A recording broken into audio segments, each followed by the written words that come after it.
Hola, alumnos de la licenciatura en Tecnología Educativa, de las prácticas en Tecnología Educativa.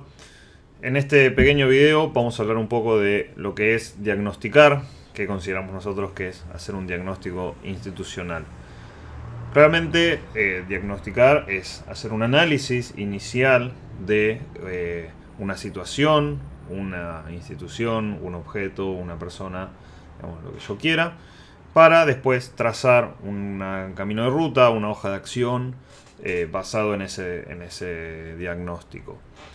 Quizás la principal característica que tiene que tener un buen diagnóstico es ser la objetividad al hacer el diagnóstico. Si yo voy sesgado, buscando resultados o queriendo ver las cosas para a la larga darme la razón para poder aplicar lo que yo quiero en esa hoja de ruta, en ese camino o en ese trabajo final, voy a ver todo de esa forma. Entonces lo que tenemos que hacer es tratar de olvidarnos completamente de cuál es nuestro objetivo que queremos, tratar de, digamos, arrancar con una hoja en blanco para poder ver todo y hacer un buen diagnóstico para poder llevar adelante un proyecto que de base sabemos que puede llegar a funcionar, digamos.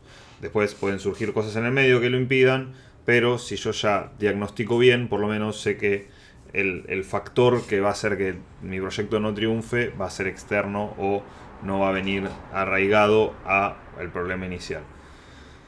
Entonces, lo primero que tenemos que hacer cuando diagnosticamos es tratar de ver qué método nos va a servir más. Por ejemplo, puedo hacer un conjunto y las relaciones entre sus partes, digamos. O sea, en el diagnóstico institucional yo puedo ver cómo se vinculan dos personas o dos roles dentro de una institución o dos áreas y ver qué hacen, cómo lo hacen. Pero no tratar de decir a esto ya en ese momento empezar a pensar soluciones, sino que hacerme quizás un mapa conceptual o un mapa mental o alguna herramienta que a mí me sirva, un cuadro, lo que sea, o una redacción, un párrafo, tomar notas de voz, donde yo describa a mayor cantidad de detalle posible de los relevantes la institución o lo que esté analizando. Entonces, diagnosticar, institucionalmente hablando, es observar, no mirar, no confundamos con mirar o con ver. Observar en el sentido de hacer un análisis crítico, de entender, de empatizar con todo el lugar que estamos diagnosticando para poder interpretar bien cómo se van a relacionar estas partes y dónde va a entrar nuestra labor como tecnólogos. Si no diagnostico bien, voy a querer llevar adelante un proyecto que va a tener mayor probabilidades de fracasar. Si yo quiero hacer algo con una parte, con un área que no está preparada para innovar o que no quiere innovar y yo lo tengo que esforzar, probablemente no me vaya a funcionar de la mejor forma.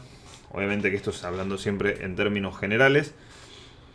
Pero aparte de todo eso, digamos, si yo no hago un buen diagnóstico, quizás no consiga, por más que las partes quieran innovar, que la innovación se lleve, porque estoy arrancando mal de base. Entonces, diagnosticar no es decir, bueno, lo voy a hacer voy a llevar mi proyecto adelante en tal lugar, con tales cosas. No, sino que eso sería una descripción de un contexto. Diagnosticar es ver bien, a ver, ¿qué incluye todo mi proyecto? Si estoy en una escuela, bueno, las familias, los estudiantes, los empleados docentes, los empleados no docentes, el barrio, digamos, todas esas cosas tenemos que identificar cuáles son sus partes, cómo se relacionan. Quizás es una escuela que está apartada y el barrio no va a tener, o su localidad no va a ser un factor influyente, entonces en el diagnóstico no lo voy a tener. Todo esto va a depender mucho de qué esté diagnosticando y dónde esté, cómo esté emplazado, digamos, bueno, hablando siempre de instituciones, sean educativas o no.